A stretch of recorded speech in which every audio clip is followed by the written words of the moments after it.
How exciting to be here in America, all the way from Australia, and being introduced in Japanese and sharing my work in Nepal.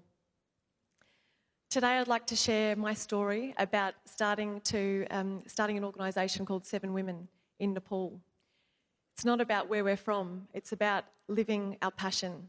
And I'd like to share my journey of living my passion over the last 14 years with the tremendous support of Rotary.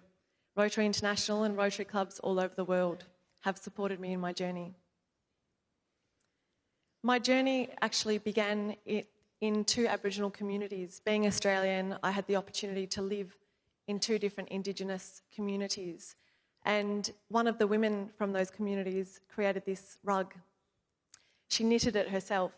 And the meaning behind the rug is that, all the different languages, cultures, traditions are represented in the different patches of the rug, but they're all knitted together with the same thread. So the message behind the blanket was, we are all one. And Indigenous people of Australia really understand that. They understand that they're all one with each other and that we're all one in the world. And I loved the flag ceremony this morning. I got shivers down my spine because that's when we get a sense that we are all one. We're all here from different countries, from all corners of the globe, and we're here to make a difference. What really inspired me when I spent time meeting these Aboriginal people were the connection that they had with themselves and with the spirit of the land that they were from. And I was 18 at the time, so it had a huge impact on me. And I thought to myself, this is the meaning of life, this is the purpose of life, and I want to carry this and aspire to achieve this my whole life. So that curiosity and that desire to make a difference at the age of 18, after meeting these incredible humans, took me to Nepal. And I did a tour in Nepal, and after the tour I was walking down a tiny, dusty alleyway in Kathmandu, for any of you that have been there. And ahead of me was a disabled woman who was walking a couple of metres ahead of me, and she was carrying 2 heavy bags. And I followed her for a little bit, being my curious self, and turned into this tiny tin shed where there were 7 disabled women. And luckily one of them spoke broken English. Her name was Sangeeta. And Sangeeta told me that these women were physically disabled and their society believed that they were evil in a past life, and that's why they have disabilities in this life. Now, at the age of 22, and I'm sure all of us here would have sparked wanting to make a difference for these women. And for me, I was wondering, how could I make that difference for these women who were living in such squalor because of their physical appearance? And luckily, we're all well-travelled, and I had been to a few places before, and coming from Australia, I realised that that wasn't the truth. Of course, they weren't evil. It was just a societal construct. So I really didn't know what to do to help. I walked to the nearest internet cafe that day and I called my mum back in Australia, and I remember saying, "Mum, I've met these 7 disabled women. I've got $200, about a week left in Nepal. Do you think I can make a difference? Do you think one person can make a difference?" And my mum said, "Go for it. You'll be able to make some sort of a difference, a small difference, and we'll support you." I'm not sure if my mum and dad realised how much support they would need to give me over the next 10 to 15 years. But that was the encouragement I needed to go back to the tin shed the next day and to see what we could do with this $200. And I knew I didn't want to just give it to the women because it would disappear quite quickly.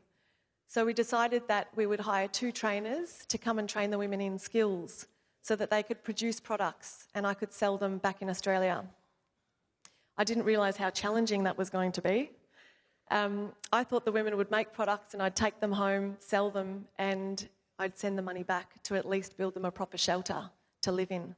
I wondered how anyone could feel good about themselves living in such squalor.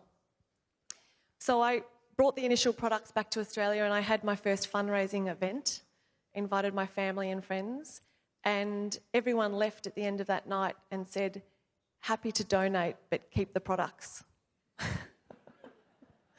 And I'm sure many of you would understand sometimes things that are beautiful when you're travelling, you bring home and you realise, I probably would never wear that. So I started to Google and try and think of ideas that the women could make with their basic skill level. They were all illiterate. And I came up with these ideas of the farm hand puppet set, jungle hand puppets, and Australiana birds. And this cockatoo represents a lot of challenges, memories of a lot of challenges, because when I received these cockatoos back in Australia, they were all beakless, missing their beaks. And some of you might not know what a cockatoo is, and neither did the women. The women had never seen a cockatoo and probably didn't even realise it was a bird. So when I realised why they'd missed the beaks, I realised that it was actually my fault and that the beak was camouflaged, as you can see in the photo, against the black background. So there were many challenges in the beginning, and working in a country like Nepal, many things that you need to get your head around. And we started the manufacturing business this way, and it probably took 4 to 5 years to take off. That's a long time to hang in there and wait for something to build. But the women were illiterate and they took a while to learn skills and produce products that were good quality. So we sold to about 200 shops around Australia, and now they export to Europe, and a lot of Rotary district conferences in different parts of Australia. But I realised that actually it's stepping outside your comfort zone, which is where the magic happens. There was a pattern that when I kept stepping outside of my comfort zone, life would come in and present the right people and the right opportunities in front of me. Some people think it's magic. I'm not sure. I think it's something else. My grandma always said that if you're a good, honest person and your goal in life is for the greater good, you will get help from somewhere. And that has been the story of my life. My challenges were nothing compared to women like Sandhya. Sandhya was hidden in the back room of her house for the first 15 years of her life. And you can imagine the effects that would have on someone's self-esteem. Sandhya was passionate about learning how to read and write, and we supported her in this passion because I saw huge potential in Sandhya. And 14 years later, now she's been responsible in training 5,500 women through trainers that come to our Kathmandu centre and go back to their villages and teach women how to read and write. Thank you.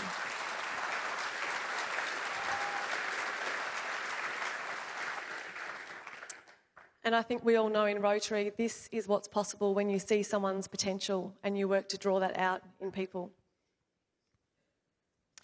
About 7 years into 7 Women, I was looking to learn more and looking to learn how can I make a difference outside of Nepal. The charity was becoming sustainable, and as life has it, I was at a district conference selling my wares, the women's products from Nepal, and next to me was a Rotary stand about the Peace Fellowships. I thought this was the best opportunity ever, so I applied and luckily got accepted. And so I was off to Sweden for 2 years to study peace and conflict research. This was so exciting for me at the time, 2013 to 15, because I'd grown up with posters of Mother Teresa and Nelson Mandela in my room, and my mum, used to buy me books and encourage that in me. And I loved Mother Teresa so much that I believed that I was her at one stage and came to my Year 12 graduation as Mother Teresa.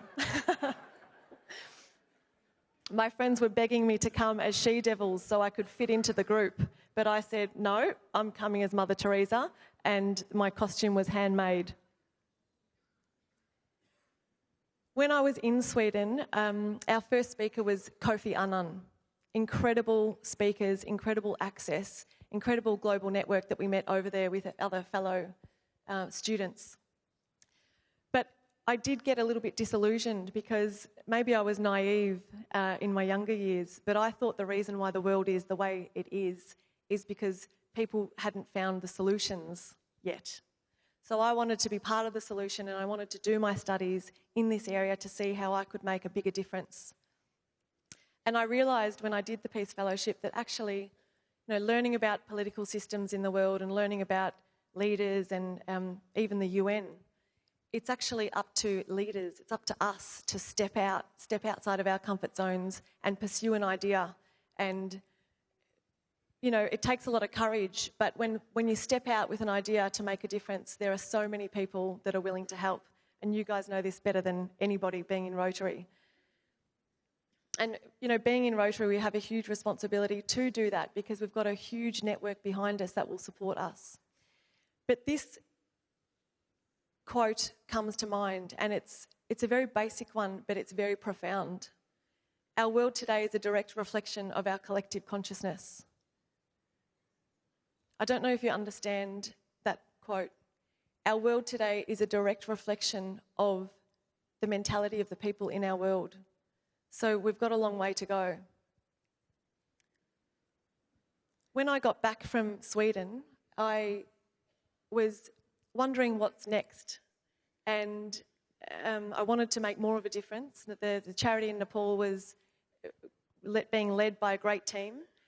And I was wondering at one stage, I wonder where I fit in and where I can make the biggest difference. Do I get a 9-to-5 job and learn new skills and then see where I fit in? But I feel like when I was considering that option, life pulled me back on track. And this is when we were awarded with the Responsible Business Award at the United Nations, the Rotary International Responsible Business Award. And there's John in New York.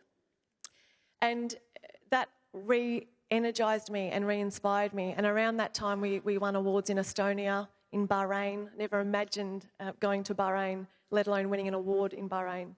And more recently in India and in Australia with the Order of Australia. And this re-inspired me, and I wanted to share this message on a broader scale. So I wrote my book, From a Tin Shed to the United Nations, How Every One of Us Can Make a Difference. And thank you to Rotary, we've sold over 8,000 copies of this book at district conferences and outside of Rotary at different conferences also. A documentary was also made about our work in Nepal, and that's been hosted screenings in over 200 different Rotary clubs. So huge thanks to Rotary again for the support.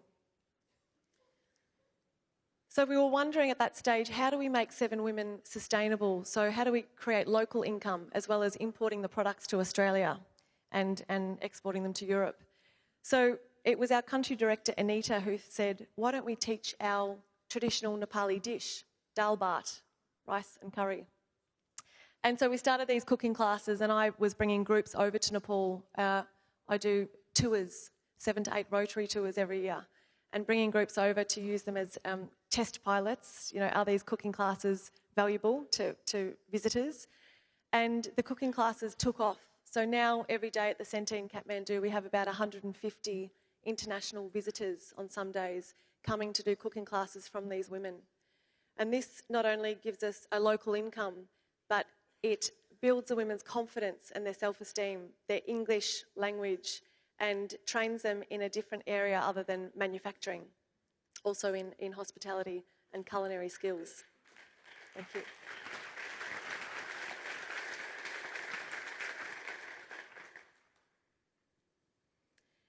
Rotary International also came to Nepal, and a big thanks to Mon, who's the photographer at Rotary International, who I met at the United Nations and was inspired by the project and came to Nepal and with 2 friends, Diane and Jennifer, and captured our story beautifully. Captured the story about what's possible when you draw out the human potential in others and follow your own passion. And now we have these beautiful photos that Mon's taken for our presentation, so thank you. Our most recent enterprise is a 7 Women Guest House, and this is actually a Rotary group that came a couple of years ago when we were madly constructing and renovating the guest house, and it's just finished a few months ago. So Rotary has been a huge part of our journey through groups, district tours, coming over to Nepal and sharing their skills, as well as visiting other organisations that are creating real and lasting change in Nepal. And I can't wait to have Jennifer Jones on our next tour in February, and a few other Rotarians from all over the world.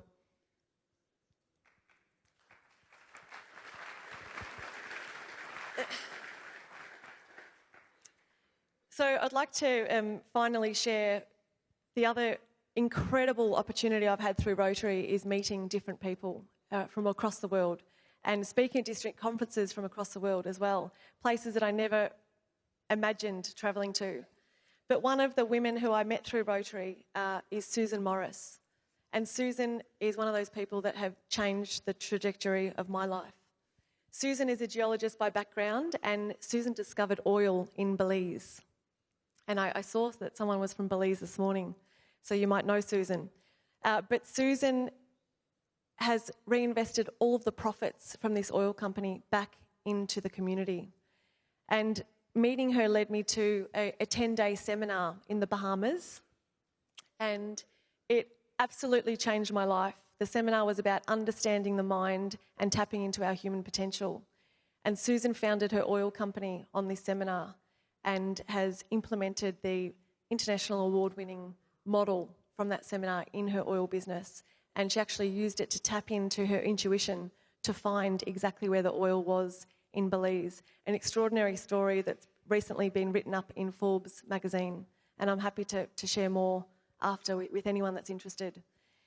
But it's not about, my journey is not about Nepal, and it's not about empowering women in Nepal. It's about bringing out the human potential in others, whether it's women in Nepal or the hundreds of volunteers that we've had over the last 14 years. But it starts with us. It starts with making that connection to our own human potential, our own intuition, and sticking by that. You know, I learnt that at a very early age in the Aboriginal communities, and it inspired me, and I've stayed on that path. At Rotary, you know, Rotary is about that. 7 Women is about that. Our logo, some of you may recognise, is the 7 sisters, part of the Pleiades star compilation. And these stars represent each of the women and their unique abilities. And through them connecting, look what's become possible. Over 6,000 women now trained, educated and employed in Nepal. Women who were cast out by their society as being useless. This is what's possible. So I'd like to end now with leaving you with my message, which is, if you want to make the biggest difference in the world, and Rotarians know this, it's starting with following your passion and knowing yourself and connecting to the human potential within that we all have. And, you know, when we do this, we can have the biggest impact on those around us. So it's following your passion. Thank you.